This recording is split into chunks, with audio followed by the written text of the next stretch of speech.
we go again.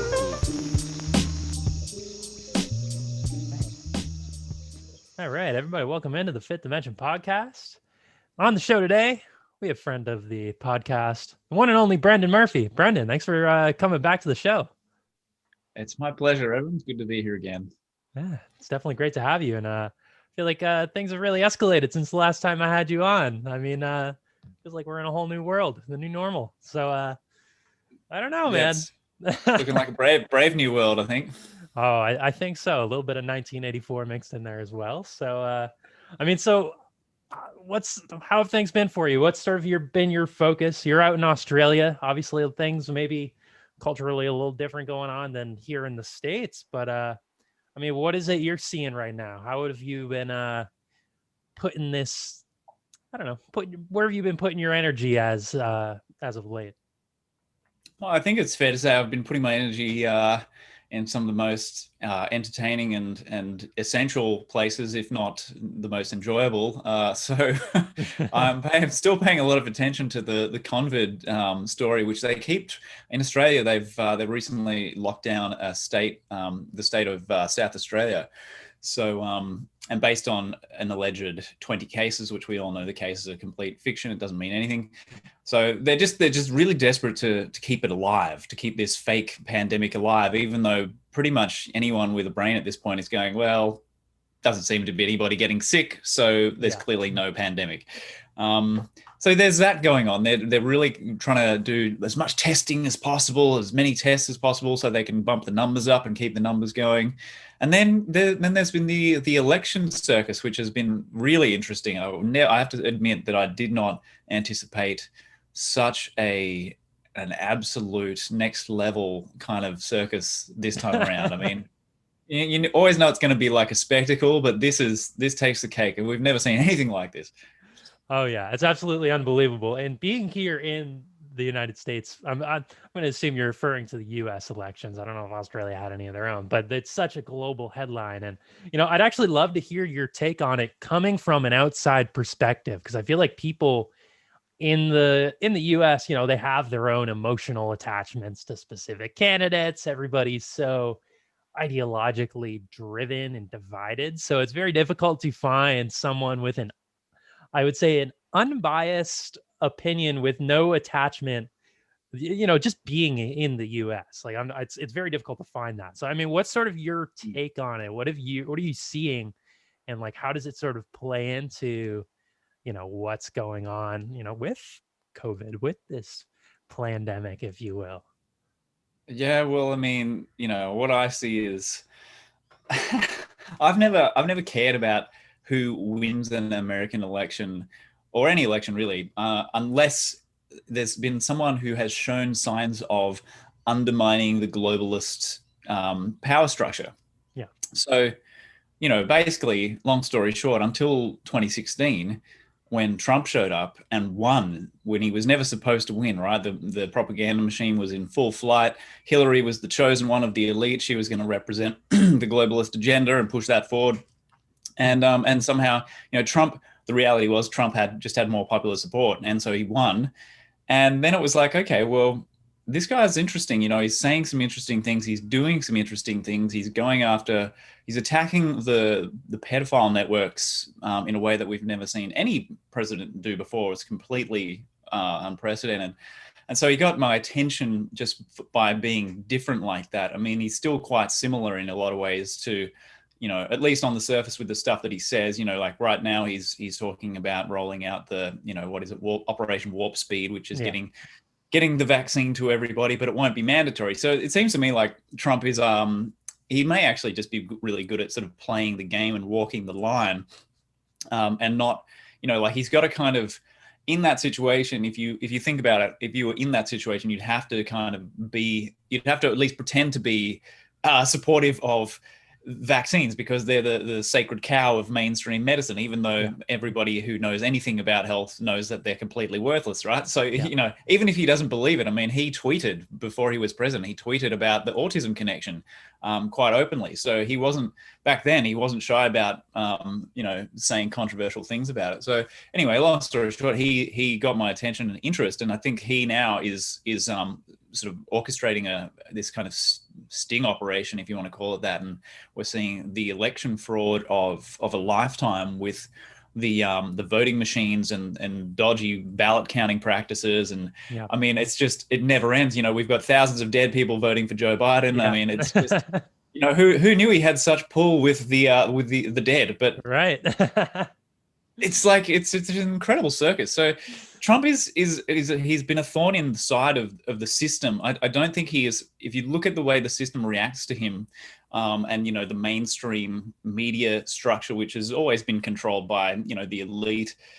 If you look at the way he's been treated by that side of things, it's clear that they don't like him. They don't want him to be in that position. It's like there's an outsider in their position, and they need to get their guy back in there, whoever that may be. Like, you know, it's Joe Biden now. It's going to be Kamala when Joe's shipped off to the nursing home.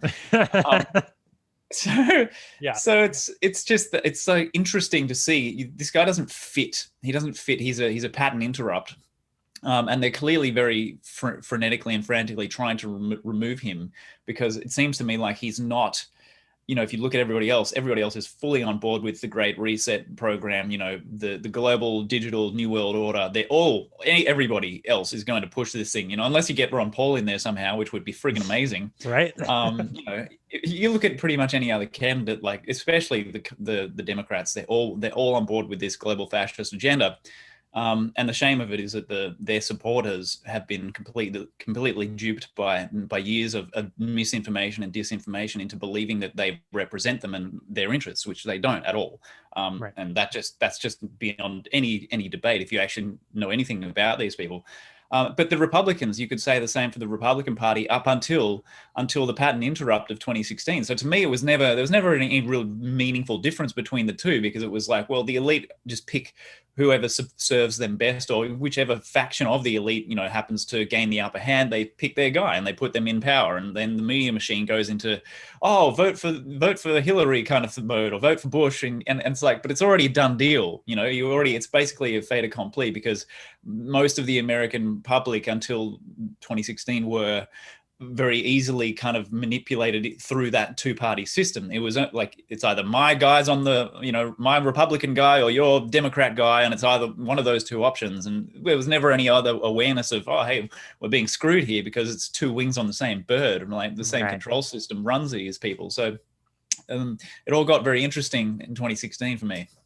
Right. No, and I definitely agree. And I actually remember at the start of the 2016 process, all of the establishment Republicans vigorously attacking Trump before he was even their nominee. And they were coming out like, if we elect this guy, we deserve the downfall of America. So, you know, saying all of these same things that the Democratic establishment has said in the last 4 years. But as soon as he became their nominee, it's like, well, okay, I guess we'll play this game. And I think for a lot of people, they've sort of realized the crookedness that exists within this mainstream politics. I think maybe there's still a lot of attachment to that Republican identity, if you will, and still the duality of it all, and the fact, you know, how divisive it is.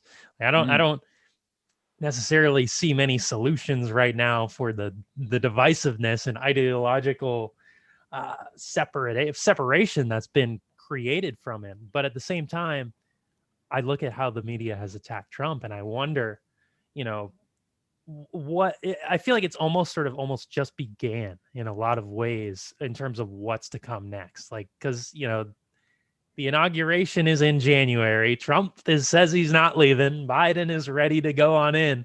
I mean, do you have any thoughts on what you think we might see in the next month or two? Like what how this circus is going to play out? Yeah, I was having a conversation with a friend about this a few days ago, and he has military contacts, and that's, you know, if you have people in the military, if you can get access to a bit of military kind of intel, it's a very interesting conversation, you know, because it does not even remotely resemble the narrative that the mass media pushes.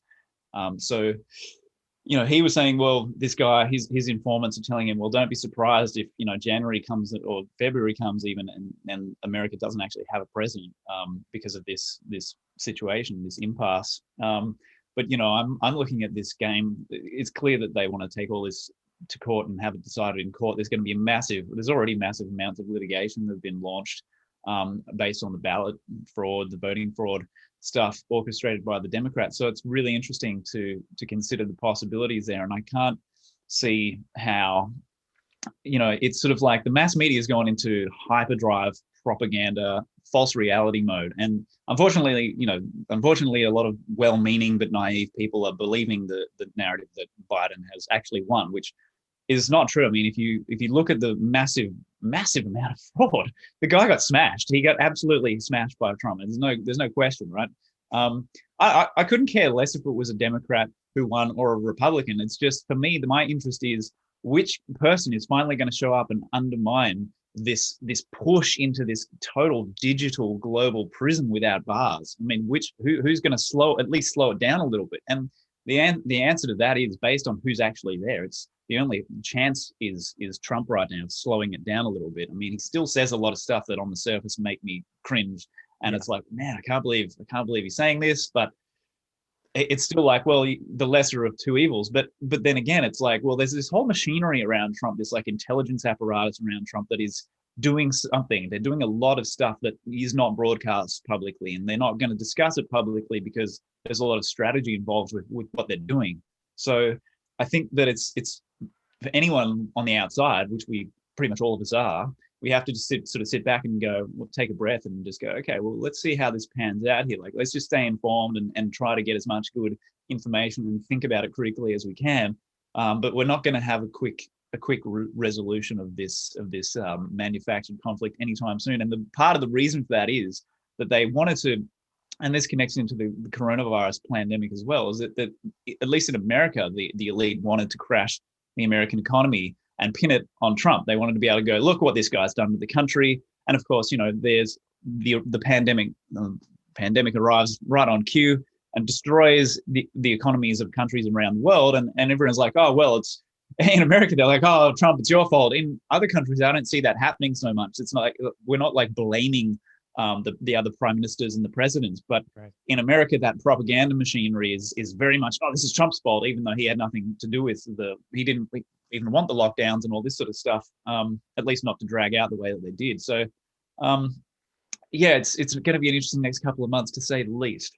Yeah, I think that's safe to say. And, you know, I think I've noticed, you know, you've mentioned the Great Reset a couple times, and I did a solo podcast on it, talking about it a little bit, just to try and give listeners sort of a bit of insight into it. But I feel like it's almost entering, it's going from, for a lot of people, this was just a conspiracy theory. This was just something that, oh, no way that this is going to happen. We can't usher this in. But now it's something that's actually entering the mainstream conversation, this idea of a Great Reset. I mean, it was on the cover of Time magazine here in the US, which is, you know, I think, if not, maybe not the largest distributed magazine throughout the country, but one of them. So they're really starting to push this idea of a need for a reset, an idea for this sort of globalist shift. And it's like how you mentioned with Biden, a lot of good but naive people kind of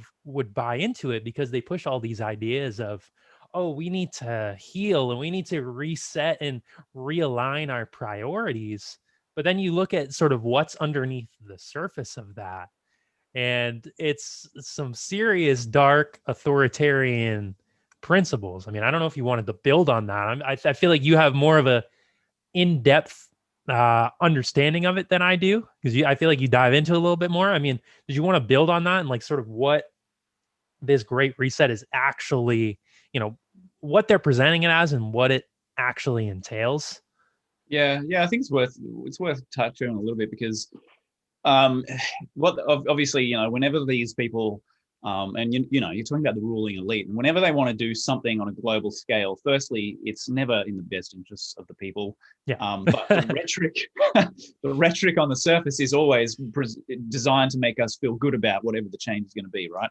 So obviously, it's very naive to take their propaganda at face value. It's always a cover story. It's always a spin, and that's what they're doing right now. Is they're making it sound like, well, gee, we've just unfortunately had this pandemic, and what a great opportune time to make the world a better place as we see fit, But they're trying to make it sound like it's going to be to everyone's benefit.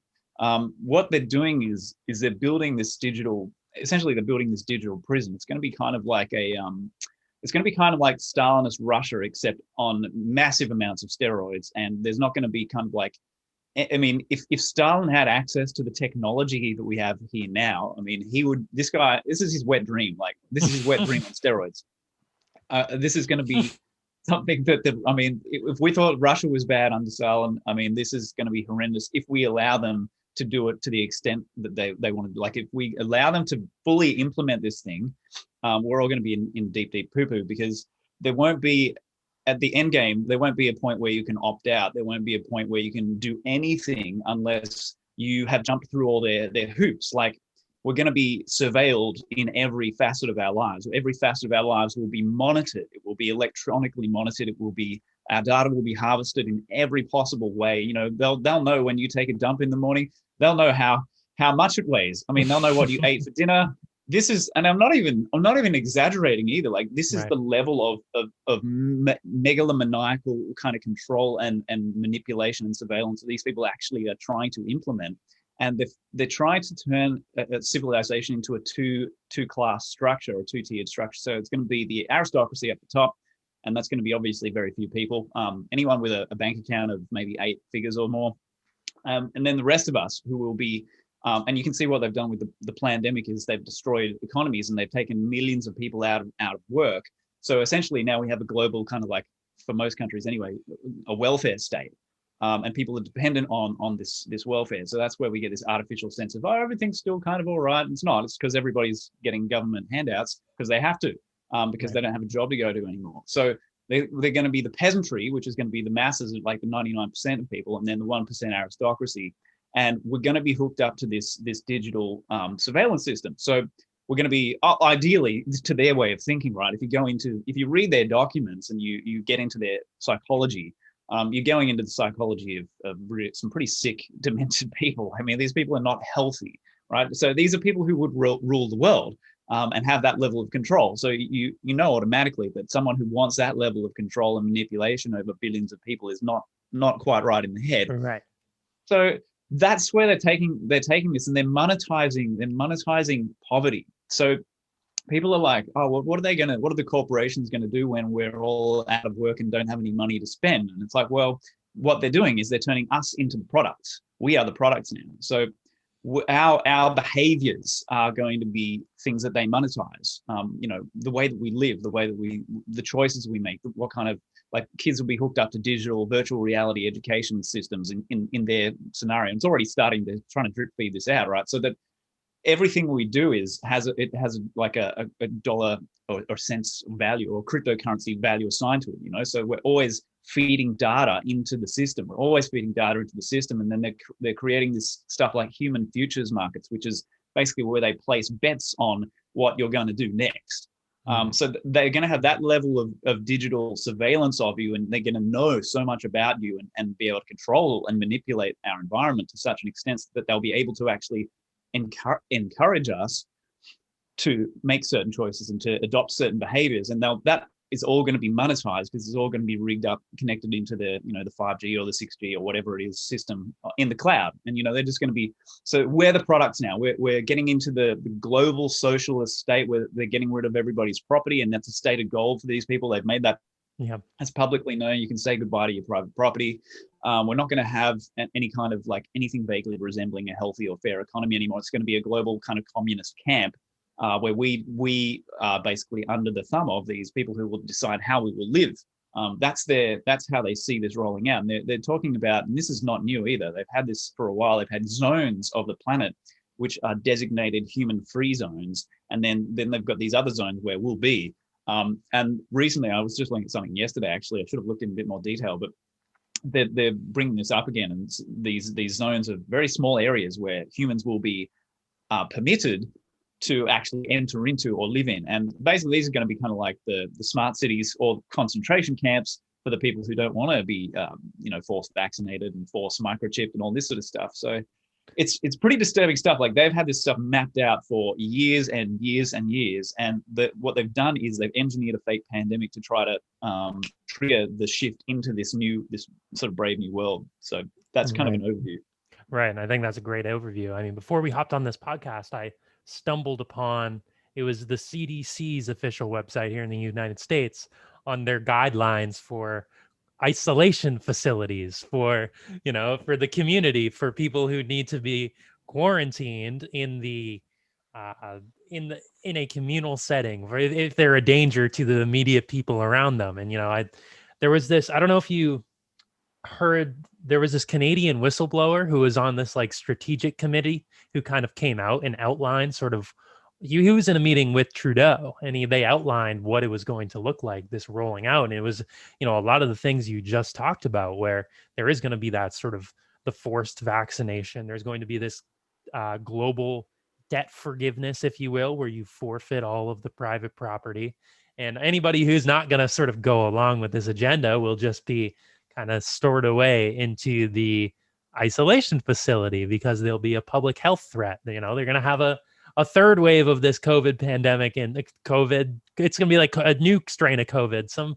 I personally think it's going to be like some sort of bioweapon they try and launch. And maybe they're actually going to like kill some people to usher this in and keep people in that perpetual state of fear.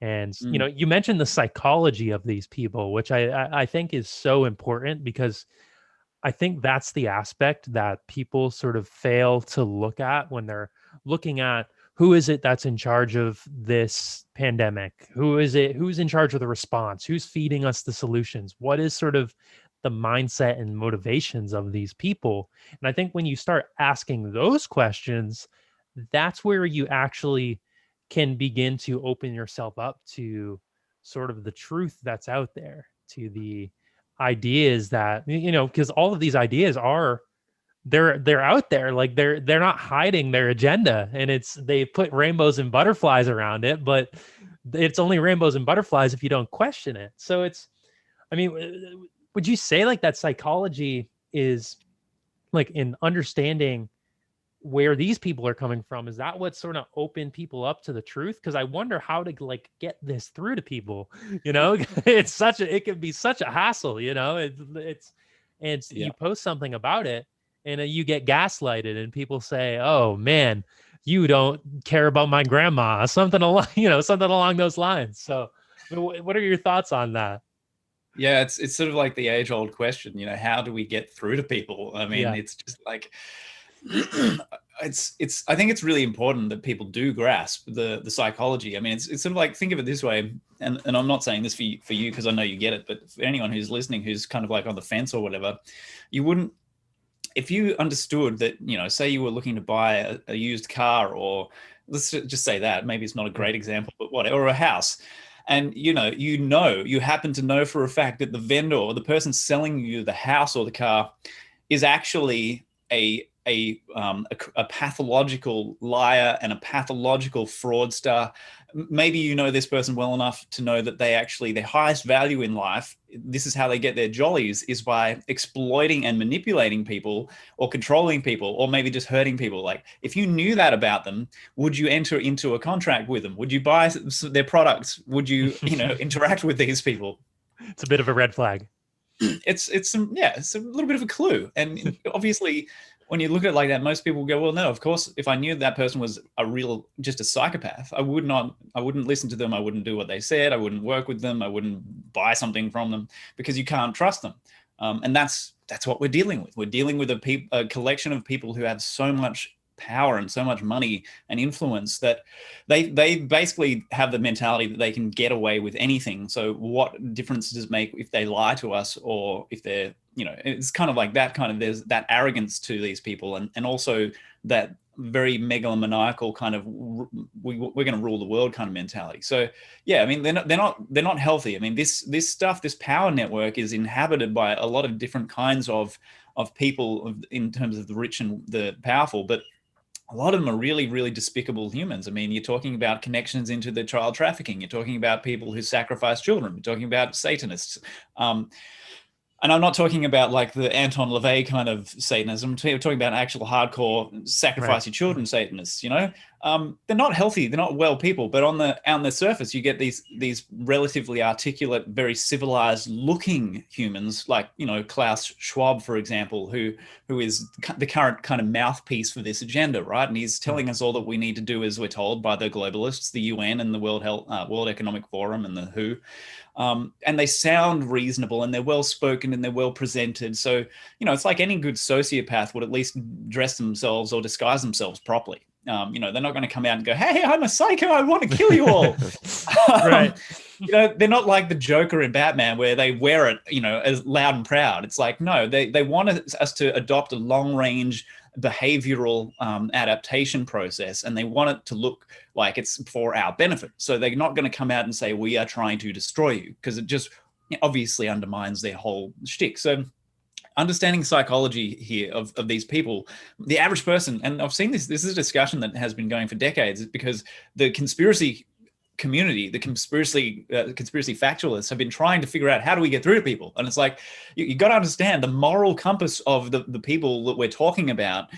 It's not like yours. It's nothing like yours. You want to just like do your thing. You want to go to work. You want to, have a family. You want to raise your kids. You want to go to watch the footy on the weekend or whatever. That's not what they're doing. They want to rule people. They want to control people by the millions and the billions. It's a very different mindset. Their moral compass is completely different to yours. It's got you're nothing alike, really. I mean, we could get into the what happens when you put people in pressure situations in like the communist regime, and or the kinds of behavior changes you can get. But yeah, I mean, for the most part, we just need people to get that you're dealing with a psychology that is very alien, but they're dressing it up to make it sound respectable and helpful. Right, definitely. And people wonder, how figures like Adolf Hitler came to power, when you were talking about history.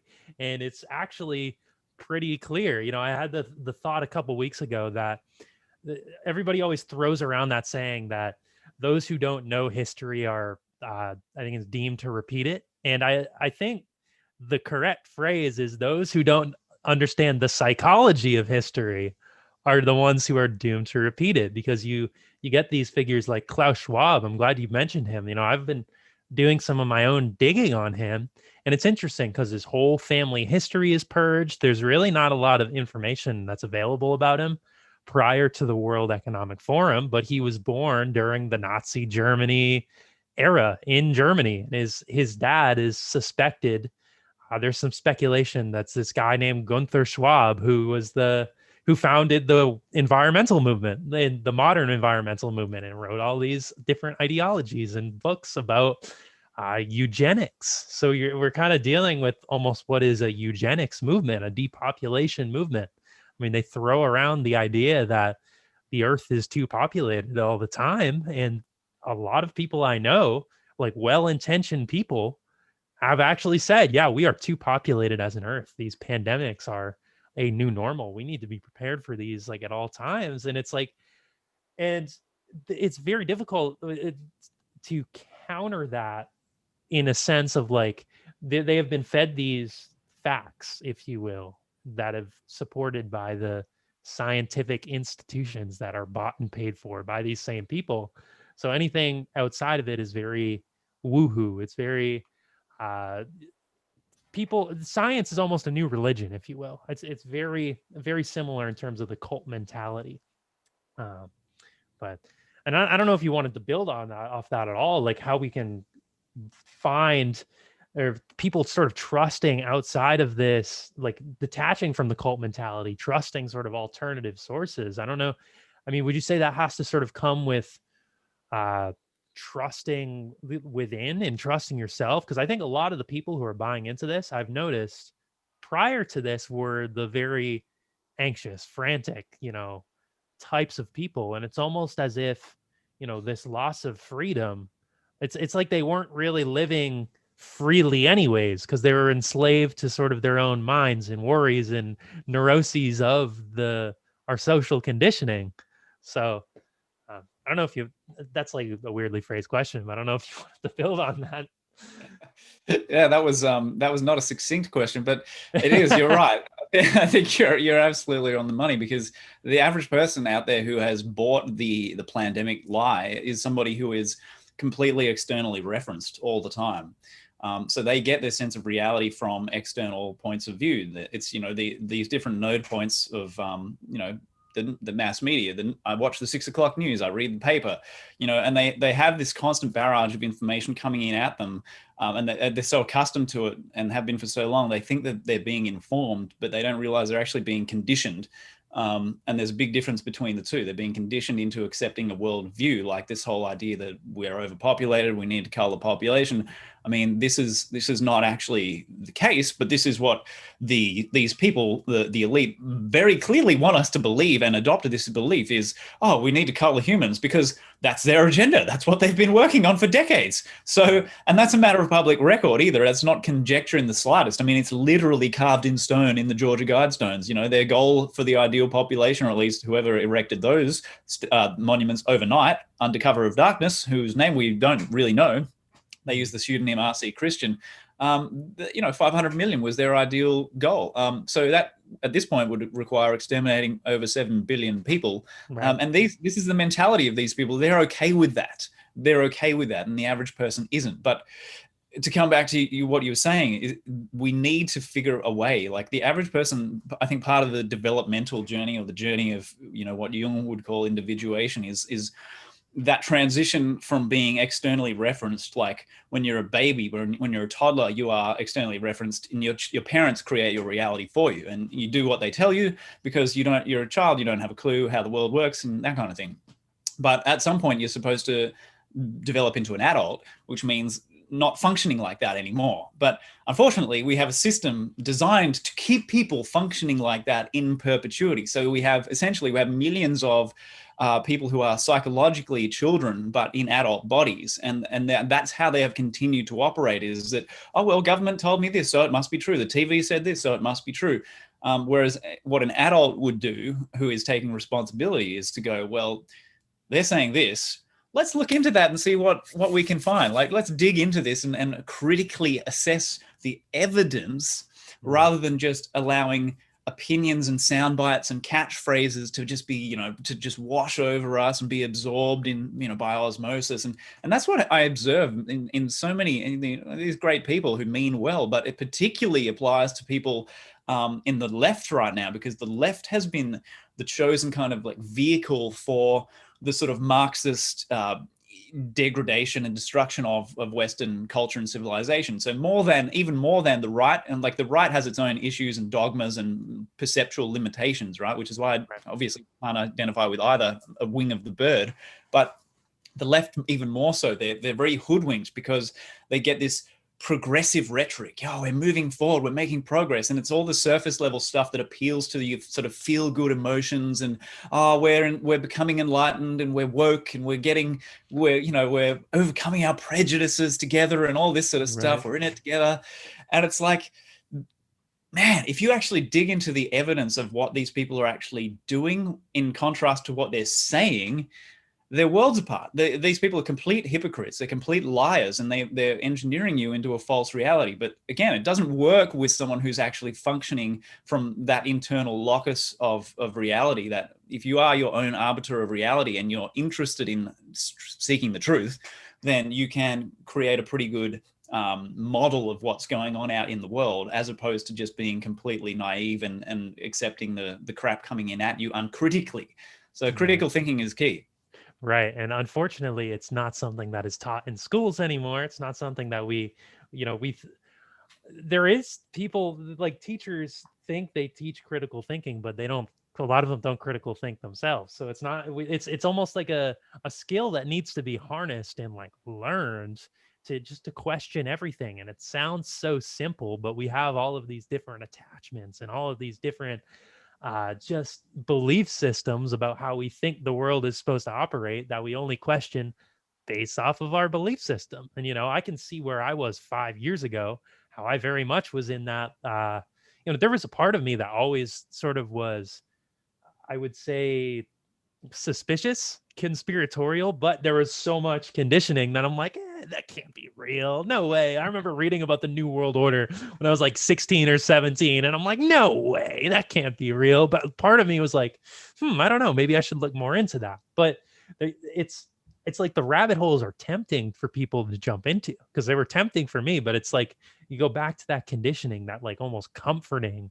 like, no, this is the external world that's fed to me, and let's go back to the rainbows and butterflies. Let's feel good. And it is like a huge emotional manipulation on the largest scale. And it is. Emotion is more powerful than anything. If you're going to feed fear, if you're going to feed hatred, then there's people who live on that. Like who I would say probably in their lifetime have never felt that, like, what is the true, like, what is our natural state as a human? Like, what are we supposed to be living in? And I think if you were to ask that to people, it would be a total disconnect from what that means. Like, I don't even know if people would know how to answer that. I mean, if I were to ask you, like, Brendan, what's our natural state as a human? Like, how would you answer it coming from the perspective that you're coming in from? Well, I mean, man, that's a huge question. It's huge. I mean, what do we define as natural in the first place? I mean, humans, we've got an interesting relationship with like the world, because we're not animals. So we kind of don't live in nature the way that animals do. We can sort of build ourselves into it and kind of shield ourselves from it in a way that, most animals can't. So we're in an interesting little like niche in that sense. And so I think we've always kind of walked, and it depends on the culture, we walk this fine line between, being in nature but not of it kind of thing, or being of nature. And to me, I think we're just so far removed from our ancient roots culturally that we can't even really begin to answer the question. I just think, I think it's great to see people sort of developing a more ecological mindset and going, oh, well, what kind of an impact am I having here? I mean, and I don't mean in the sort of propaganda, sort of Al Gore kind of, the world is going to explode because of carbon dioxide rubbish. That's garbage. But to actually care about the way that we function in the world, and in relation to each other as well. I don't think we have good answers now, but we have so many options. It's almost like we have too many different, we have too much information almost to decide, well, how, like you could build an earth house, you could dig a hole in the ground and live underground. I mean, we don't have, we've lost in the West in particular. The West has this kind of weird amnesia. We don't know where we come from culturally. Like we have a tradition that goes way, way, way back, but all we really know is like the kind of last couple of 100 years. And we're just in that little bubble of, industrial civilization and progress and all this sort of technocratic kind of mindset that's been creeping in more and more. And I mean, I feel like I'm rambling there. It's such a huge sort of thing to even ponder.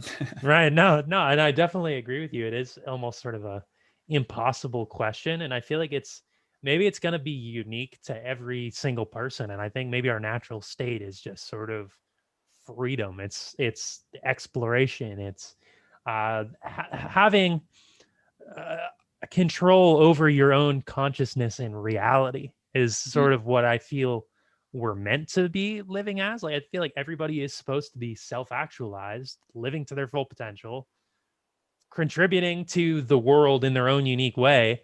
And they talk about the greater good all the time, not in that sense where you're giving up all these things, but living freely. And I think that's sort of the natural state of man, if you will, to some degree. And I guess that's going to look different for everybody, and maybe we can find ways to immerse that in the culture we've already created and use technology to our benefit. But there's so much conditioning that's been placed away from freedom and placed away from living, just being and being content with who we are as people.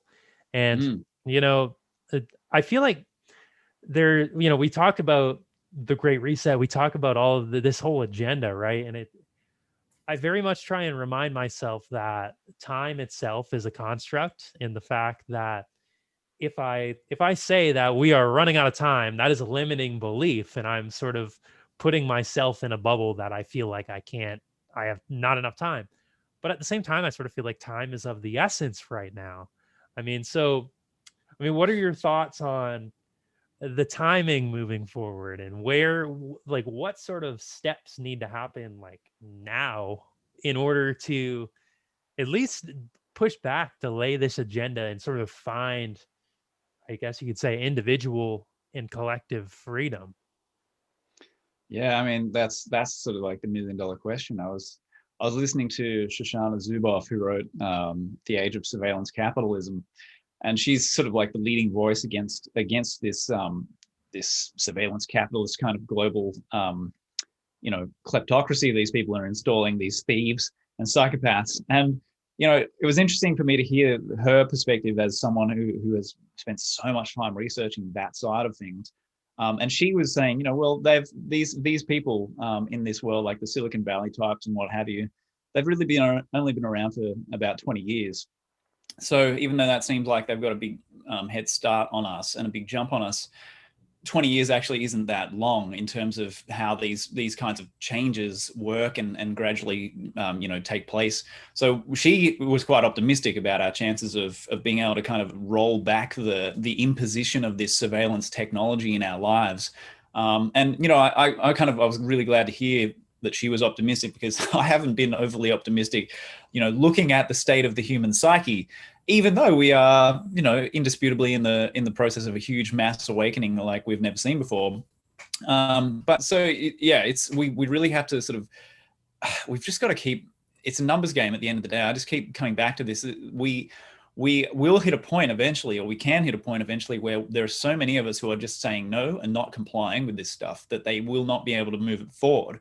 Unfortunately, it's the lowest common denominator, the average person who doesn't think for themselves, who is actually enabling this stuff to move forward and succeed. It's the people who line up for the COVID jab. I mean, there isn't going to be a more dangerous or useless vaccine than that, but people are still going to line up and take it. And then what's going to happen is, because those people don't say no, then they create this, they add to the momentum and the momentum of, well, okay, so what we're going to do now is we're going to make it so that if you don't have the COVID jab, you're not going to be able to drive from New South Wales to Queensland. You're not going to be able to travel interstate. And I think also, now that we think about it, we're not going to let you fly overseas either unless you have the COVID jab. And if you're coming into the country, we won't let you in unless you've had the COVID jab. We won't let you come home to your home country unless you've had the jab. And then whatever other arbitrary vaccines they want to add to that, and whatever other arbitrary impositions, because there's no real rationale here other than just total control, total surveillance, total control. So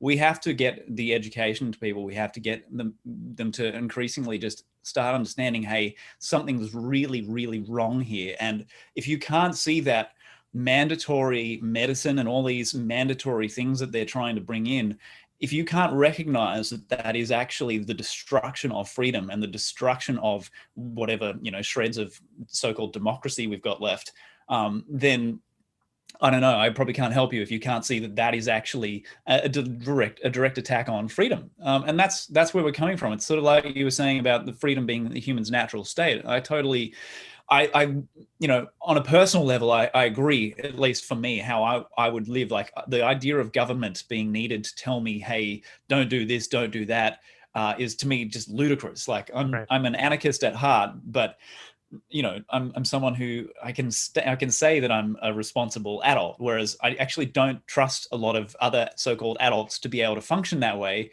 Unfortunately, because because they continue to show me that they can't. I mean, when you see people having punch-ups in the aisles of a shopping center over toilet paper, it's like, well, this is why. This is why we're in the mess that we're in, because we can't grow up when we're like a bunch of screaming children who refuse to grow up. So it's just that individual journey of awakening and taking responsibility and spreading that. We need to spread that infection and get people to embrace the idea of self-determination as much as we possibly can, and make it make people, I don't know, you just can't, some people we're never going to get through to. Like that's the bottom line. We just have to accept that we'll never get through to a certain number of the population. And I think most of them are over the ages of, say, 60. You know, there's a generational thing there where people who were raised on television and that kind of stuff, they have a worldview that they're not subject to changing at this point. And they don't even have a concept of having another perspective because all they've known is what the TV has programmed. So, you know, there's this line that I'm kind of walking between trying to make change and trying to do things and wake people up and educate versus accepting the things that I can't actually change. Right. I mean, there's so much that's out of our control in terms of like in the grand scheme of things.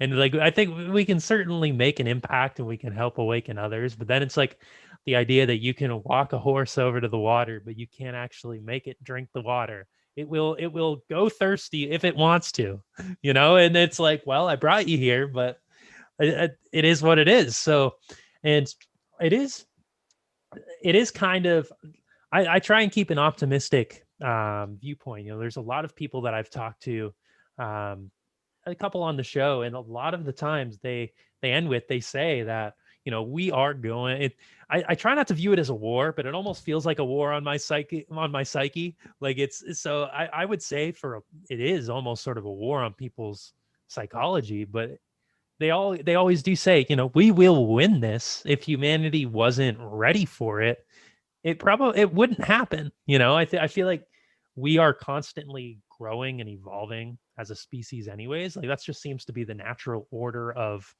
evolution. And that's just, I don't know, you look back millions of years on Earth, everything's just evolving, growing, changing. And maybe this is just sort of the next step, the next grand step to sort of awakening.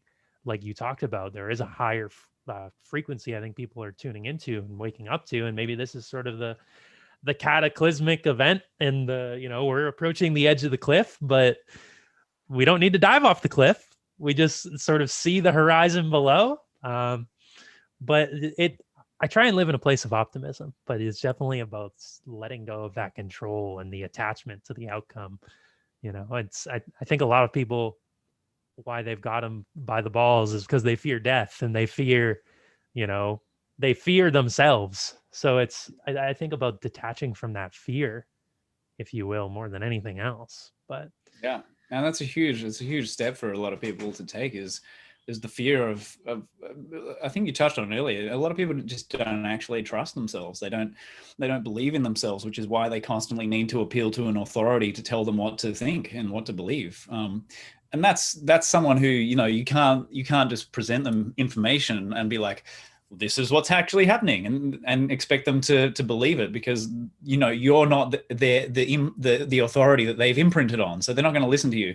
And that's someone who isn't thinking. If you are getting your reality from an external authority figure, you're not thinking. So trying to appeal to their logic is not ever going to work. So it's that individual journey, and we're kind of, it's weird. I feel like in a way we're almost all kind of shoved onto like Noah's Ark or something, and we've got the conformists, and we've got the conspiracy factualists, and we've got all sorts of in between, and everyone's kind of like, we're stuck here. You know, it's like, I hate to reinforce their stupid languaging, but we are actually all in this together, just not in the way that they would like us to believe. And so we really, you know, we need to support each other as much as we can, and just find ways to coexist as functionally as possible without accepting the continued impositions on our basic freedoms. And that's kind of like the line that we're walking right now is, you know, what can we change? What can we affect? What can we prevent?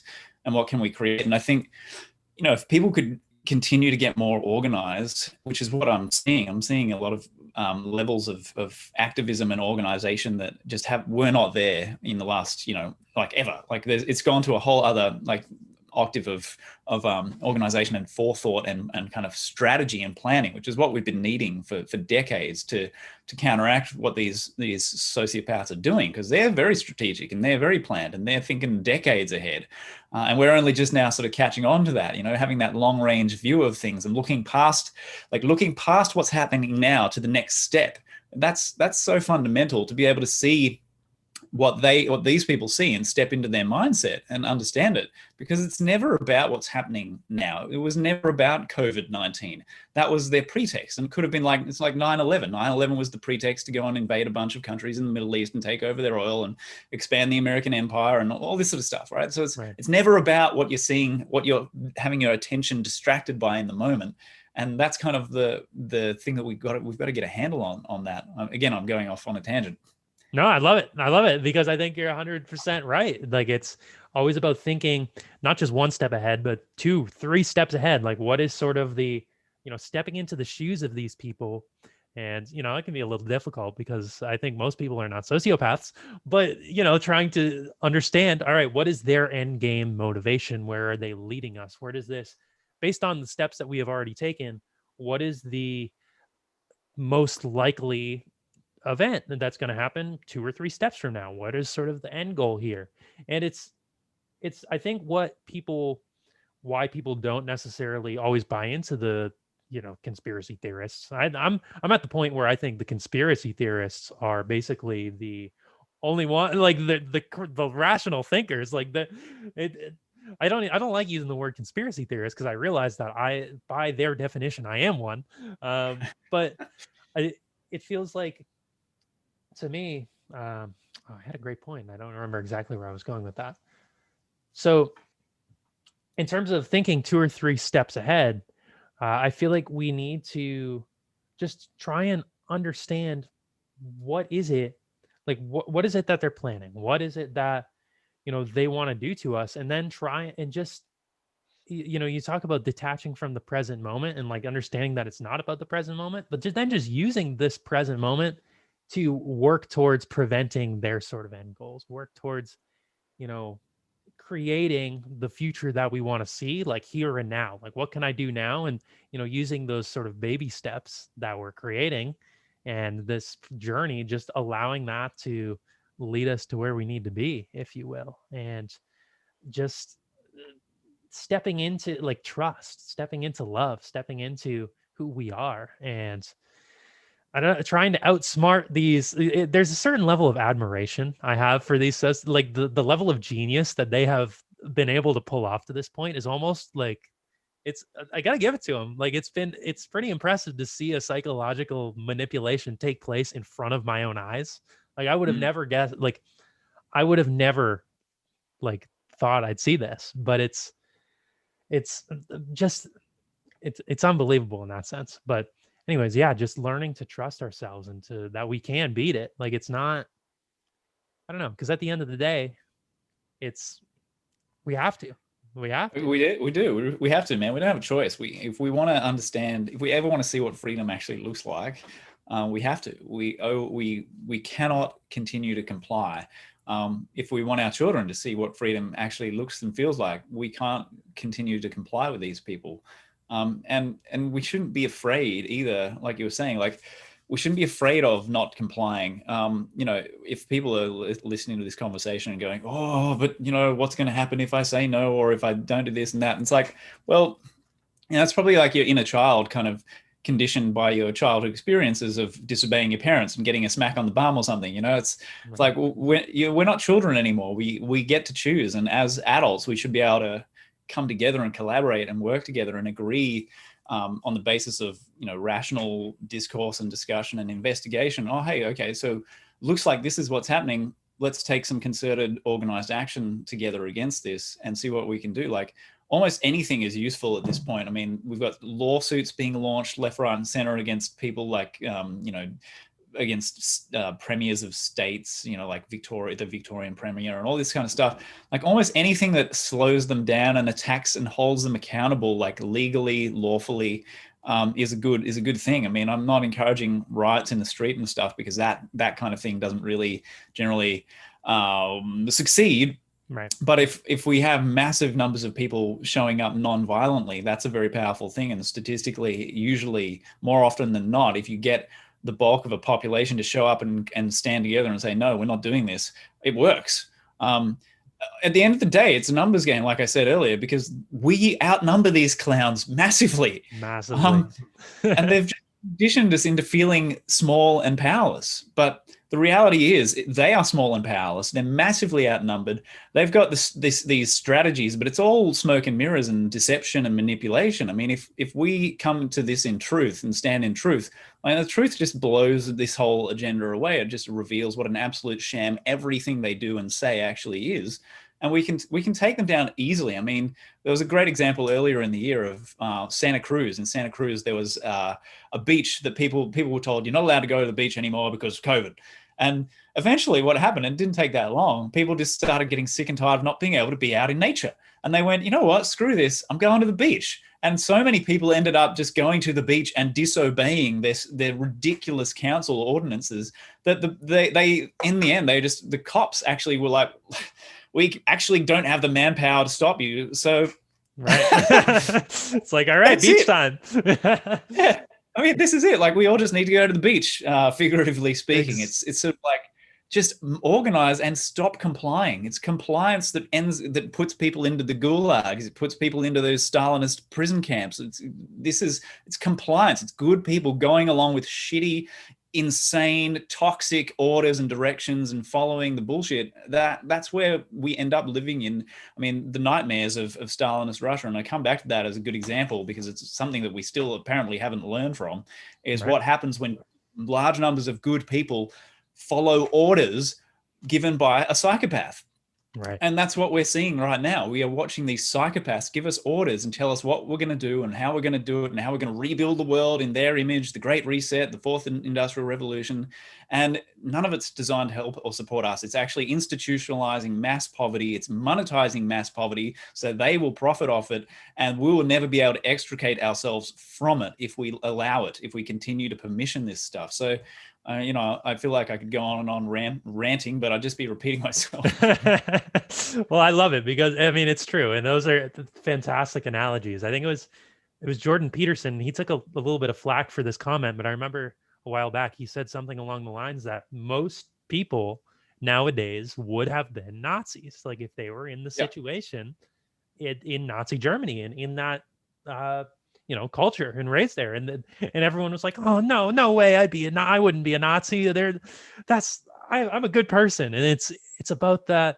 Like, how are you brought up into your conditioning, and are you standing up for your own truth and your free thinking outside of that conditioning? And if people want to know whether they would have been a Nazi or not, now is a good time to put that to the test. Like, would you have been a Nazi? Well, are you complying with what's going on in the takeover? Well, you have your answer. And it's kind of a hard question. That's a hard to swallow pill for a lot of people, but at the same time, it then makes it easy to sort of know what to do next, what's next for most people. And yeah, exactly. I mean, once you realize you're being a Nazi, it's pretty obvious where you need to go, right? Exactly. It's a full 180 in the opposite direction. It's like, okay, let's turn around. Let's take a few steps back here. And, like you were saying with the lawsuits and the different, a bunch of people showing up in a bunch of different ways, that is going to be what's going to stop it and take it down. Yeah.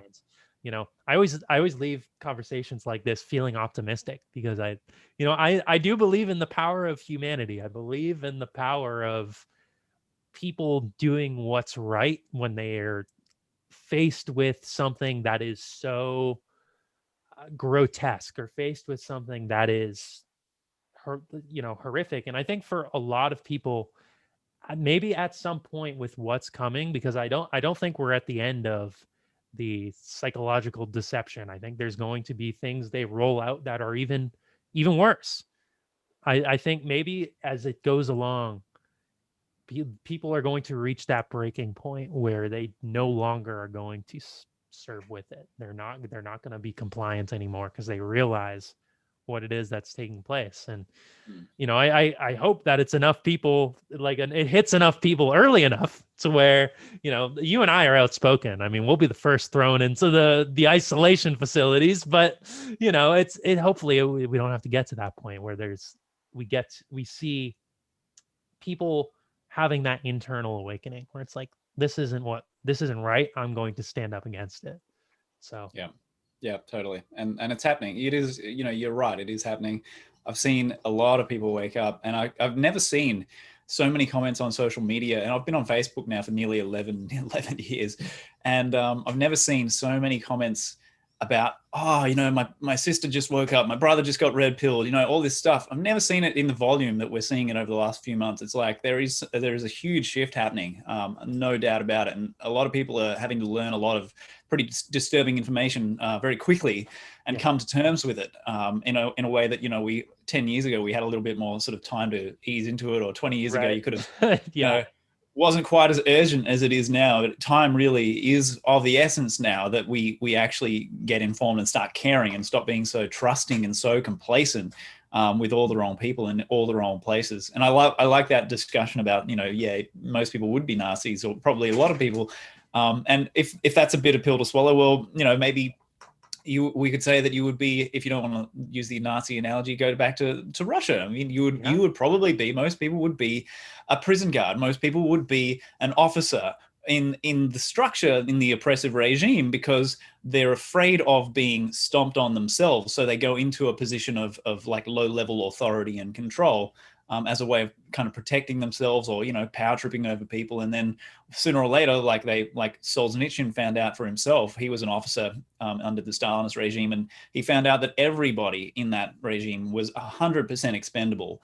Everybody ended up being interrogated, tortured, and whatever, because the whole culture of the country, the culture of Stalin's mind, was pure paranoia and pure control, and just absolutely everybody was the enemies, right? And that is actually the psychology of the people who are doing this stuff today, who are orchestrating this stuff. They actually view humanity as the enemy, and what they've done, and this is public document stuff I'm talking about, not a theory.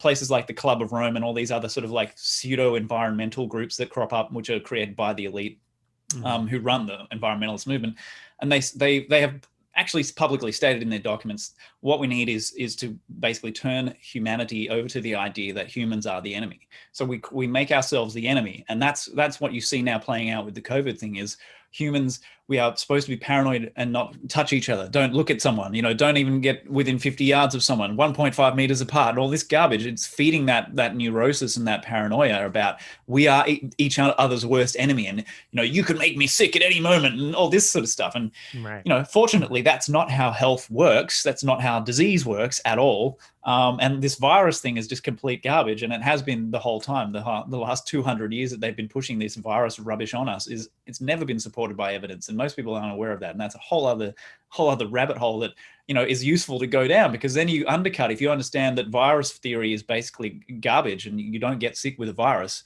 That's not what viruses are. It's genetic material produced in your cells as a response to stress and toxicity. And it's not going out to infect people. It's produced inside you as part of the cleanup operation, part of the healing mechanism, right? So it's not a threat. It's not a problem. It's not the enemy. And then if you understand that and really get it, you destroy their ability to ever fool you with another fake pandemic again, and ever make you paranoid about getting sick by shaking hands with someone or whatever. It just doesn't work like that.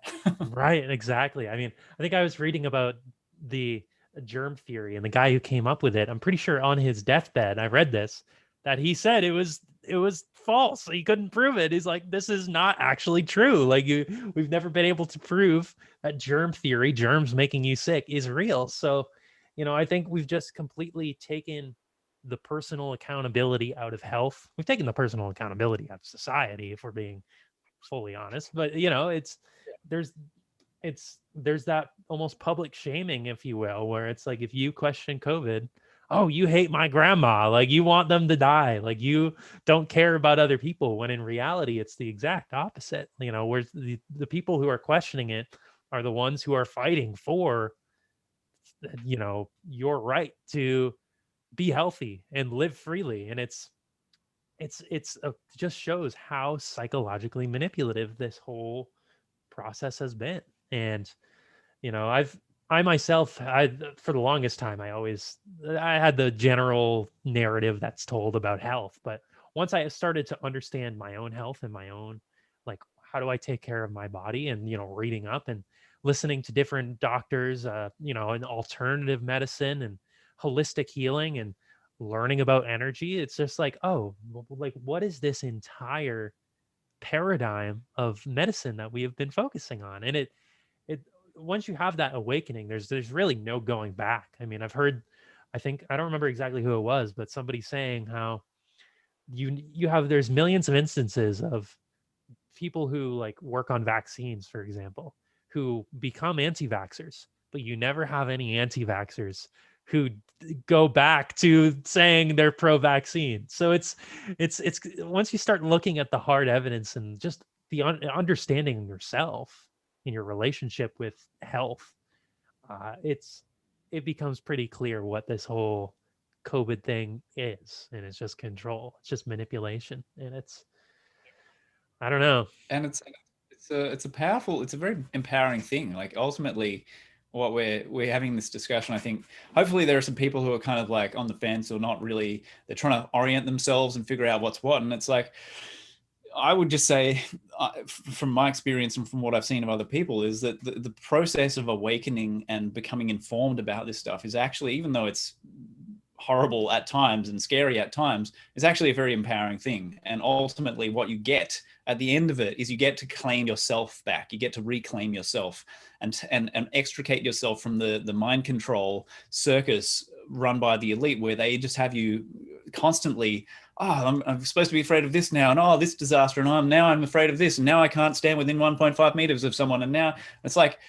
no, you can just tune all of that out and actually own yourself again maybe for the first time in your whole life. And I'm seeing this happen to people, and it's a beautiful thing, because their mind is now their own. It's not just this sort of hodgepodge of propaganda and sound bites and crap fed to them by the media. It's like, no, they're actually going, oh, well, they're saying this now, but based on this information, that doesn't make any sense. So, and it's a beautiful thing. Like I've seen even my own mum doing this stuff. And it's great. It's like, you've spent 70 years on the planet, and this is the first year you've actually owned your own mind. Amazing.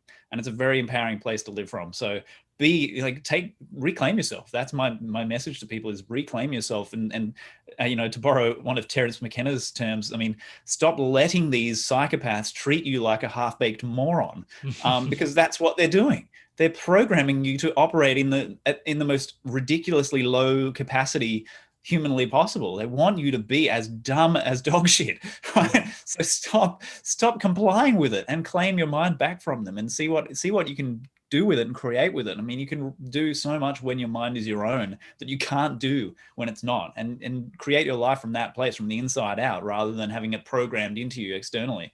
Right. 100%. And I would agree with you. And, I would say, I'm sure you can relate to this, that during the midst of this whole pandemic, even though there's so much chaos, like I've never felt better. Like, I'm doing great. I'm seeing all of this take place, and, what a time to be alive. Like when you get this deeper understanding and seeing it and just kind of being yourself. And I know you're living in a similar state. Like, it's just, there's so much beauty in that, and it's just freeing. And, I think whatever the outcome ends up being, I know I can rest at the end of the day, be like, well, I did what I could. So, and I'm sure you feel the same way. Like there's an empowerment in that, and waking up to that and claiming the inner power. And I think that's all we can really ask of people. So, yeah, I mean, I don't think either of us are going to die wondering if we, gave it a good shot, or if we really, spoke our truth, or, lived authentically. If all else fails and we don't manage to succeed here, I will at least be able to say those things about my life. I was real. I spoke my truth. I thought for myself, all this kind of stuff. And I had some sort of positive influence on the people who I managed to reach. And at the end of the day, being a good human is a big deal. I mean, that's kind of like the ultimate challenge here, is to actually be the embodiment of our spiritual ideals, even under the worst conditions, and I'm not saying that we should be pacifist in the face of overt, jackbooted tyranny either. Agreed. That's another discussion, I mean, yeah. When it gets to the point of their kicking doors down, I mean, you do have a right to defend yourself. So anyway, Great. Yeah, that's kind of where I stand. I think we're on the same page there. Absolutely. And so Brandon, we're at about an hour. I mean, this has been a fantastic conversation. So you have your Truthiverse podcast. I mean, I'd love for you to, plug where people can find you, and because you cover a lot more in depth, I would say the ins and outs of what is going on with this, with all of this, everything that we've talked about. Like, you have some really great information that you share, and you do fantastic work with your podcast and everything that you're doing. So I'd love to, for you to share where people can go to find you. Yeah, thanks, man. So it's truthiverse.com is where they'll be able to find the all the audio files of all the episodes. And if they want the video instead, if they want to watch something, my primary channel is actually BitChute. I've had a few videos taken down from YouTube, which is a good sign. I know I'm doing something right. So yeah, head to BitChute and Brendan D. Murphy official, or just search my name and you'll find the channel. And the one thing that I would suggest, if people are watching this and going, well, if they're wanting to know more about the long-term play here, the long-term sort of agenda and manipulation, I have an episode in particular where I focused on that, and I had a slideshow. So there's visuals with it, with this, the information, and that's episode 14. So if people want to check episode 14 out for that long-term agenda of COVID and where it's going and how it's been planned for years and all that kind of stuff, then I would recommend that. But yeah, truthiverse.com is the sort of home base for audio files anyway.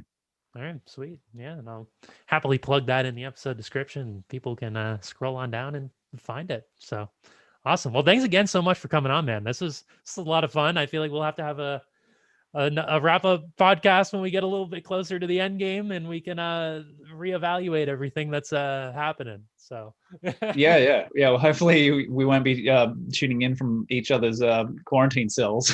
Yeah, right. Yeah. Hey, if we have the technology in the quarantine cells to do an episode, we're definitely doing one from there. I'll say that. All right, I'm in. 100%. Awesome. All right, I'll stop the